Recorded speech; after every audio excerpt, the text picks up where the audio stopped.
What's going on, family? Welcome back to the channel. So today we are going to talk about how I spent my first YouTube check. All right, so today we're going to take a close look at the Taurus 856. We're going to open the box, unveil it pretty much. Then we are going to discuss it a little bit, take it to the range, shoot it, and then I'm going to come back and give you guys my final thoughts on the firearm. All right, so this is the Taurus box here.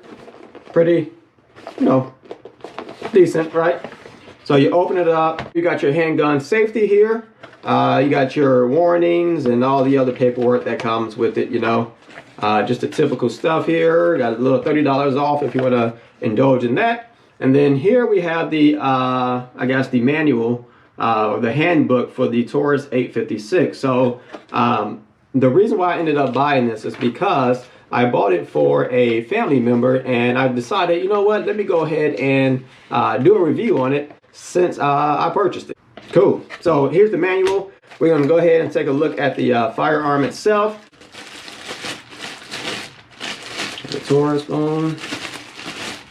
And there you go. Now,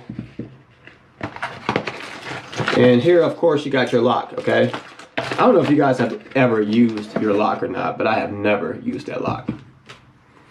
All right, so here you got the Taurus. Oh, they got a lifetime warranty. I wonder if all firearms have a warranty. When I bought my Hellcat, I don't remember seeing that it had a lifetime warranty. So that's pretty cool that it has a lifetime warranty on it. Now, as you guys know, these are a revolver. One thing that, just opening it right away, one thing that I love about it is the handle, and it's a like a rubber grip. So, and as you guys can see, it has the orange protector in there to show you guys that it is, not loaded. You guys can see there, just a revolver. Again, this is the first unveiling and first opening of this firearm, okay?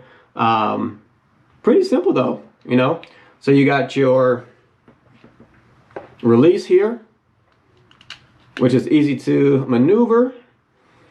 Now, the one thing that I think about this firearm, when I take it to the range, I think it's going to have probably a decent recoil because the barrel is so short. So we'll see how we feel with it at the range, but not bad at all. Okay.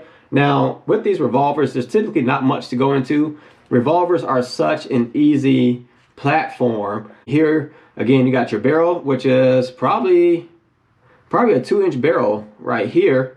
Okay. Your release is easy. When you want to drop your shells, that moves pretty easy. And again, we're not going to pull the trigger right now, even though it is empty. We're going to just wait till we get to the range. Okay. Now, what I will say about the firearm is that the hammer is very sturdy. It's like you got to have a strong thumb in order to pull it, which is good. Man, I think that is amazing. Like, it really takes some pulling that you have to do. Okay. So again, we'll fire it once we get to the gun range, see how it feels. I will say that, again, I do like the thumb piece here, which is to release the cylinder. Again, it takes a little bit of pushing, so, but I think that'll wear down. It's nothing too bad at all. When it comes to your sight, it's okay, let's see. It's okay. The sight's okay, but you have to remember that this is a small revolver, so the sight isn't going to be anything fantastic. But you have your front sight here, which raises up a little bit at a progressive level, and then you have your rear sight that's a little divot here. So, which that's how they all are. It appears to be a U shape that's rounded off, but as you get closer, you see that it's a U shape that is squared off for the actual.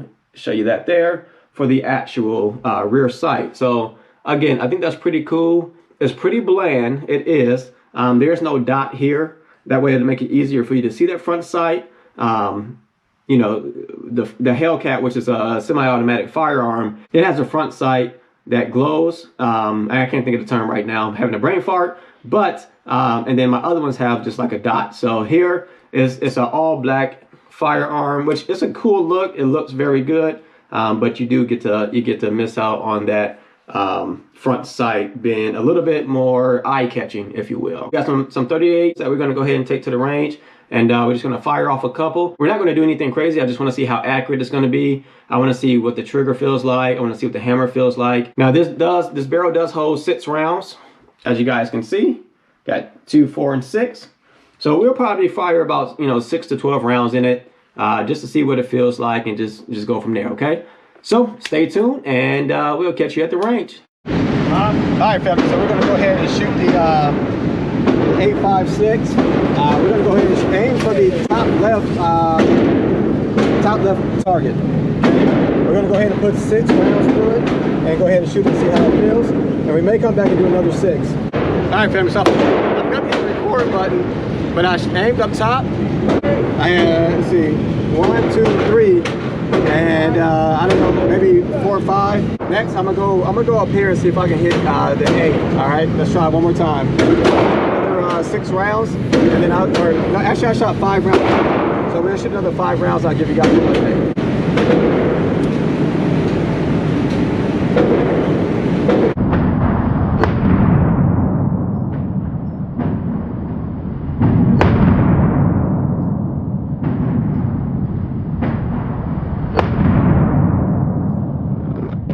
All right, family, so the camera failed. So we got 1, 2, 3, 4, 5. That's actually pretty good. I think it's pretty accurate. All right, family, keep having the camera get knocked down. So what we're gonna do is shoot for the left skull up top, yellow. We just got 3 rounds in this time. I put 5 in the other times, and they're really falling out. So we're gonna go ahead and just shoot for that one, and then we're gonna do 3 more on the right side. All right.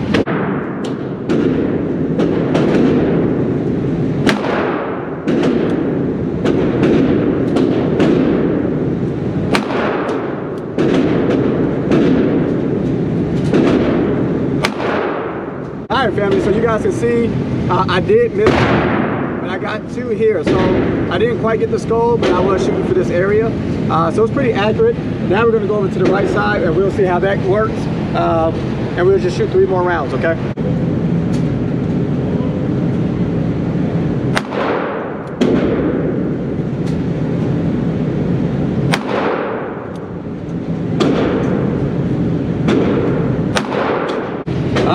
That was a little worse. I did get 1. I missed. I missed. So not as accurate, not as good on that one, but that was definitely me. Yeah, so I think it's pretty accurate. We'll end the video, and I'll give you guys some final thoughts on the Taurus 856. Okay. All right, family. So we made it back from the range. Now, as you guys can see, the cylinder is clear. Okay. Nothing in the cylinder. Nothing in the cylinder. Okay. So this was my first time shooting a 38, and it wasn't bad. I didn't mind it. So first we're going to go ahead and discuss the 856 in itself. Okay, what did I think about it? What are my first reactions, first opinions? I mentioned before I went to the range that I like this handle here, and the fact that it's rubber, and I really like it now. Okay, one thing that I will say is that the thumb piece is sometimes when I'm like there, and it just did it right. So I push it in. And it's like you almost have to force, like you really have to push. And I think that's just a Taurus thing. I know they're like the cheaper option, and I feel like, it should be easier, but it's not bad as long as you put some might into it. But with my 44 mag, my Smith & Wesson, I can push mine and then just push it just like that, and it'll come out. That's no problem for me. I don't mind doing it, but you do have to put some force into it. And again, that would not keep me from buying it. I'm just giving you guys a heads up as to what to expect. I do like the trigger pull. The trigger is really good. I had no problems with it. The pull is just perfect. Accuracy with this thing is really good. One thing that I will complain about is the front sight. I really wish there was some kind of marking on the front sight, because with this thing being blacked out, it looks cool, it looks amazing, but it's hard to see and it's hard to line up the rear sight with the front sight. I will say that, okay? But everything else was good. I definitely would recommend it if you're looking for like a small revolver. Get you a Taurus. They're not expensive. They look good. Again, the grip is good. Oh, another thing. Another item that I found, and this is my mistake again. I felt like when I was emptying out the, I guess the cartridges or the ammo, you have to have it like north and south in order for it to come out. If I had it tilted even a bit, it wouldn't come out necessarily, or if it was over here, I mean, it really had to be north and south. That could be because it's new again, and you just got to get it worked, get that oil going, and that way that extractor rod will kind of loosen up, and you know, it'll do a lot better. Okay. So in all, I mean, that's all I have. I would say the only two things that were of a concern were the extractor rod and then the thumb piece. But again, you just gotta hold it straight up and down. You're fine for the extractor rod. The thumb piece, you just have to push and just put some might into it, okay? And you're all set, okay? Great firearm. There's more pros than cons. You know, like I said, the rubber, the trigger feels good. It's accurate. I don't like the front and rear sight, but other than that, I think it is a great firearm, especially for the price. These do run at about $319, so I don't think it's a bad price for what it is. If you're looking for a small revolver, I think it's a good buy. Like I said, look at that, and I'm just doing it here, pushing the thumb piece and just trying to wiggle it out. Boom, you just got to push. That's it. I mean, that's not bad at all, okay? Taurus 856, would I recommend? I would recommend it. I don't think it's bad enough. You know, the three things that I have an issue with are thumb piece, cylinder, and then the sight, okay? But once you get it lined up, I feel like it shoots accurate. I like the rubber handle. I like the trigger pull. Yeah, so I don't know. Maybe it's 3 and 3, but great firearm. Made by Taurus. Appreciate you guys watching the video. Make sure you hit that subscribe button, like the video, share the video, and I will catch you on the next one. You guys take it easy.